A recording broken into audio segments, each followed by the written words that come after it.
We have February 13th coming up. We're having our salvation celebration. We're looking forward to this. We're going to celebrate our spiritual birthdays. And so the purpose of it is we're going to have a banquet, and it's going to be a chili cook-off. And so every real man knows how to grill, right, Brother Nick? Amen. And every real man knows how to make chili. And that's the truth. If you don't know how to make chili, you just got to learn or go to Wendy's and buy some. And you got to do something. Every time Wendy's gets an honorable mention, I think, in the chili cook-off. So it works somehow. Anyway, invite your lost friends. Listen, if you have unsaved friends, you try to tell them what it means to be a Christian, and you can't help them to understand that something happened to you when you got saved and it changed your life and things were just different. It's not just, I've always gone to church, I've always been religious. Or, you can tell people about being saved, and they'll say, well, I've done that, or I've always been saved. In a salvation celebration, we have the opportunity to have a chili cook-off, and we'll have two categories, spicy and bland, and whichever category, both of those will have a winner. Then after that, we're going to have a time when we just have the opportunity as individuals to tell about how we got saved. And I'm going to just tell you, it's just a wonderful time. This is going to be a real blessing. And the common thread in each of it is that there was a time in my life when God saved me. And it'll just do a world of good for your lost friends and family that don't really understand you. And they think you're a religious fanatic or a nut or whatever it is. They don't understand why you're so much about it and why it means so much. Say, hey, you want to understand me? Come to our salvation celebration. And they'd be invited to come along. And then Brother Sam is going to give testimony and to give a gospel invitation. And we're praying that the Lord will save some folks. And mentioning that, we're praying that we would see 10 folks saved in the month of February. We usually don't pray for numbers of individuals to be saved. But we're praying that we would have enough folks saved in the month of February that in our evangelistic meetings from February 21st to 27th, that we would have 10 newly saved folks come to those meetings and to really be able to grow and be helped. And that'll do a lot of good for our church as well. And so I want to encourage you to begin praying for lost to be saved. You do your part to share the gospel with them and let us know what we can do to help you with it. All right, well, at this time we're going to ask Brother Roman to go ahead and just feel free to take over the service and present your ministry. And if you take the opportunity to introduce your family, we appreciate that as well. Appreciate that. Thank you. Thank you. Well, it's good to be here tonight and see the church and where it's at. I don't think he's ready yet, Alex. Oh, that's all right. Sometimes I'm in the dark anyhow, so it's just appropriate the lights go off. And it's good to see you here tonight, and it's exciting to see your church. What, just over 3 years old? Yes, sir. When did you start? What month? Mother's Day, was it? Mother's Day, March? okay. March of 06. Okay. All right. Well, tremendous, tremendous. And I see some faces I know. Chris Callahan went to school at Pensacola Christian College. That's where I went, and saw him there for a short time. And then the Wielanders, I got to know them over the last few months.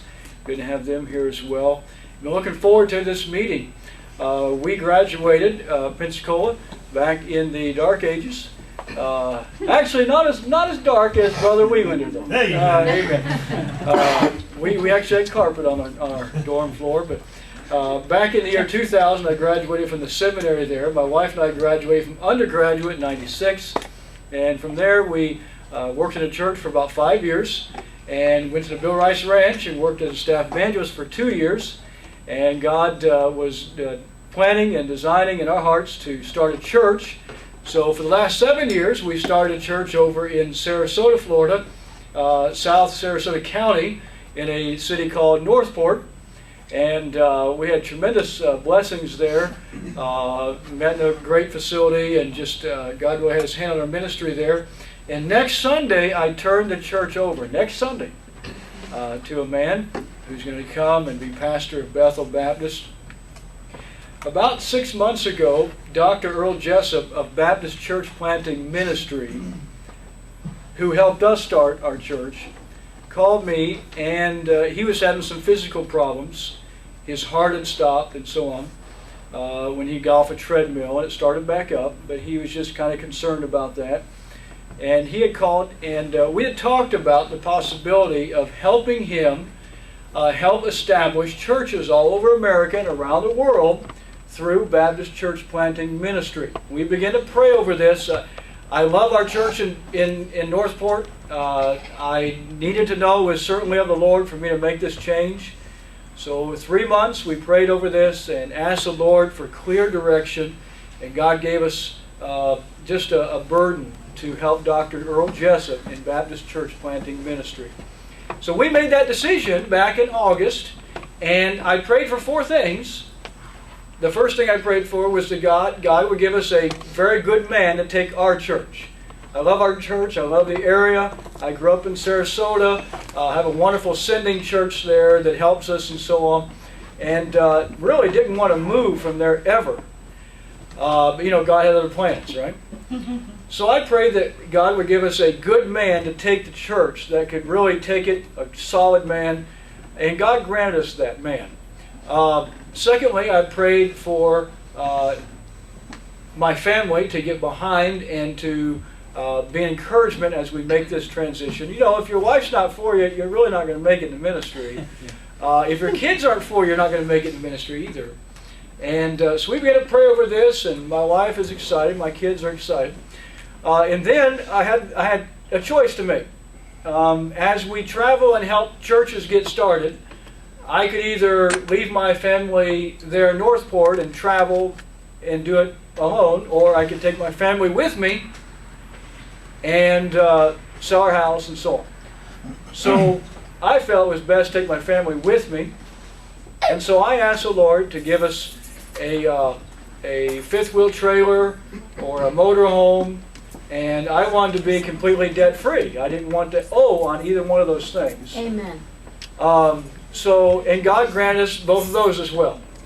So we have a big truck downstairs, you'll see it in the parking lot, and we have a 38-foot fifth-wheel trailer with a back bunk rooms for the kids and washer, dryer, things like that we would need as a family. And God really miraculously, I have to share that with you some other time, but God miraculously gave us both those things debt-free. So God granted us those things. We really specifically prayed about those things.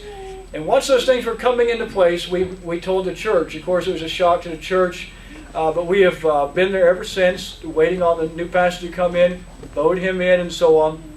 And so next Sunday, I officially resign, and he officially takes over, all in the same service, the installment service. By the way, this is my wife, Teresa, and we've been married 15 years this year. And by the way, we've known each other for 20 years. I was saved at age 18. I had never gone to church in my life. Never. And grew up in Sarasota. Good churches around. Never was invited to Vacation Bible School or bus ministry, anything like that. And I met my wife in the principal's office at high school. That's where we met. She was adding a class, and I was skipping class. That is the truth. That's how we met. And we were both sitting outside the principal's office waiting to see the principal. So we met there, and she was saved but not baptized and not in the church. And her mom was saved and baptized but not into a church. But at the same time, she was looking for a church. And so my wife Teresa started going to church with her mother, and she invited me, and I went, and 6 weeks later I got saved. We both got baptized together, and we jumped in serving in every area you could possibly think of in the church. And 2 wonderful years before God took us to college. But this is my wife Teresa. My oldest son Caleb's on my right over here. Middle son Kyle. They look like twins. They were both born red hair, blue eyes, and 9.4 ounces. Both of them. Only 16 months apart. So they were twins, just not born at the same time. And then my youngest son, Ryan. And we have so many people come up and say, "What happened to you?" Because he doesn't have red hair. And sometimes I feel like saying, "What happened to you?" back, because this poor kid's going to grow up thinking, "What happened to me?" But he makes up for it because he's a wonderful, wonderful kid. But these are our kids here, 11, 10, and 3. Well, I want to share a couple of things with you as we present Baptist Church Planting Ministries. And I think, can all of you see what's on the wall somewhat? I'm going to talk about what's on the wall. So if you can't see it, don't worry about it. You'd have to see it to appreciate what I'm going to share with you tonight. I want to begin with, if you want to, that's fine. I want to begin with by saying Baptist Church Planting Ministry was started 15 years ago And the ministry, people say, well, what do you do?